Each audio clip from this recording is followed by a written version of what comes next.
Marty, 39 laps to get that lead, and he wants to keep it. You see the guys up on the wall. Those are Cup guys that are going over the wall. Guys from the 18 and the 11.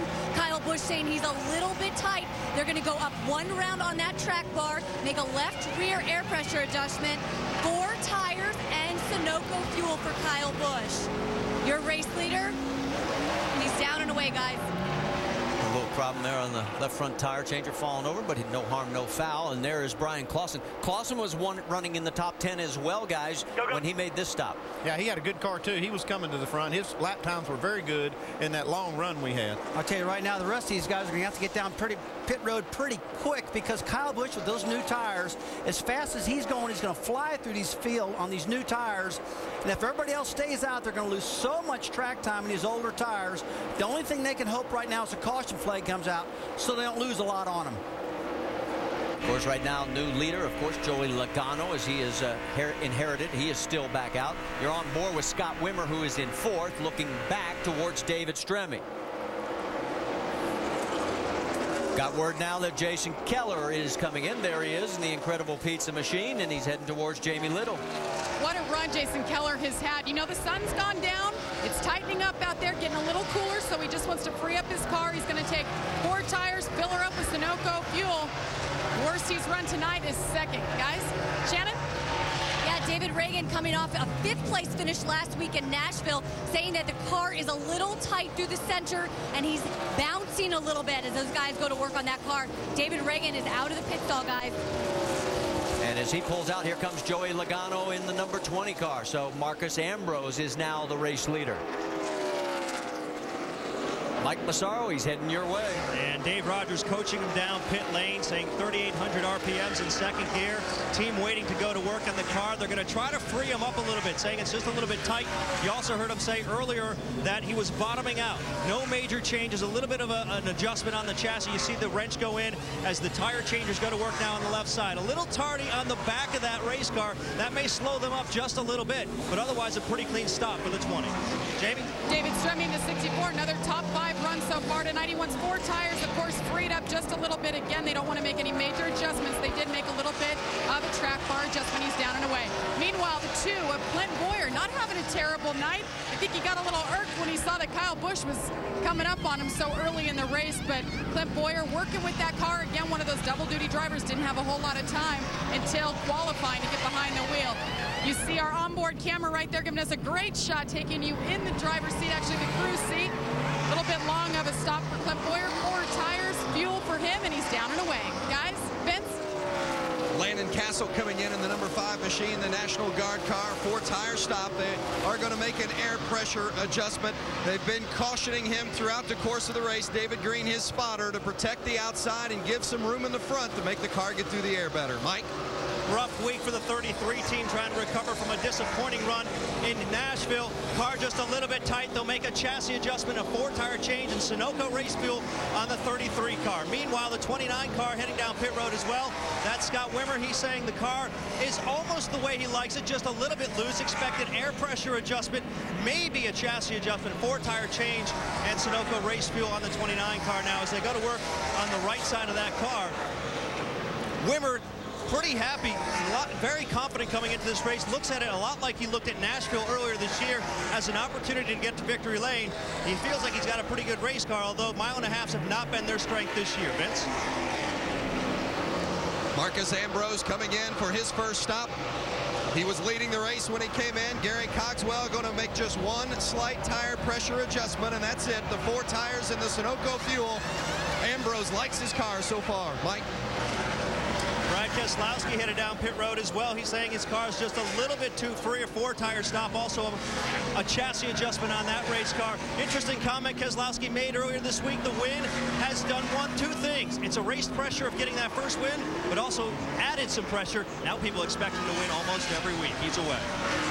And the one thing we learned out of that whole cycle of pit stops is Brad Keselowski and Marcus Ambrose got better fuel mileage than everybody else in the top 15. They pushed it out to about 61 laps. That was actually farther than we thought that anybody could go. But that'll be interesting as we get down to the end of the race. Yeah, lock that away in the old vault because that may be important. Take a look at Josh Wise because right now he is the race leader. He too has yet to make a stop. Well, he did. He made a pit stop under that earlier caution at 14 laps, so he can run just a little bit longer than some of these guys, but he'll be in pretty quick. Good catch, Ed. You're absolutely right. Here's the 60 of Carl Edwards, Mike. Yeah, and they've been battling that race car all evening long. Extremely loose. He said on the radio not too long ago on a scale of 1 to 10, it's a 3 loose. They made that wedge adjustment as we called earlier on. Also a 4-tire change on this car, but still Carl far from happy with that race car. He's away in 16.1 seconds. And as he gets back out, we'll wait to see who's cycling through. And Stephen Wallace has still yet to pit. He pitted back on lap 14. There he is in the 66, and now he finally peels off and will bring it down pit lane. So all this happening under green flag, guys. Yeah, you don't want to run too many laps out there on old tires while these other guys have new tires. You'll lose too much time. And here comes Stephen Wallace to his pit stop. We're going to ride on board with the crew cam. Here's the sights and sounds of the pit stop.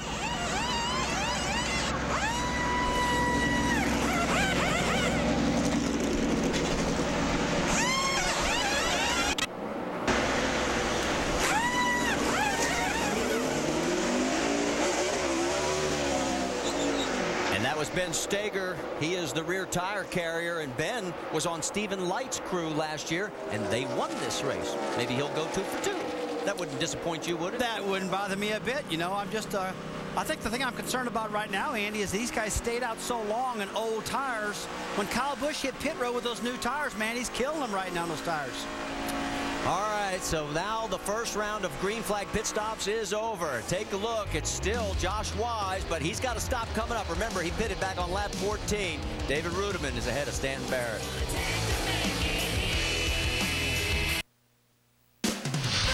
It's been a long 22 years since the Celtics hung a championship banner in their rafters. Now they're one game away.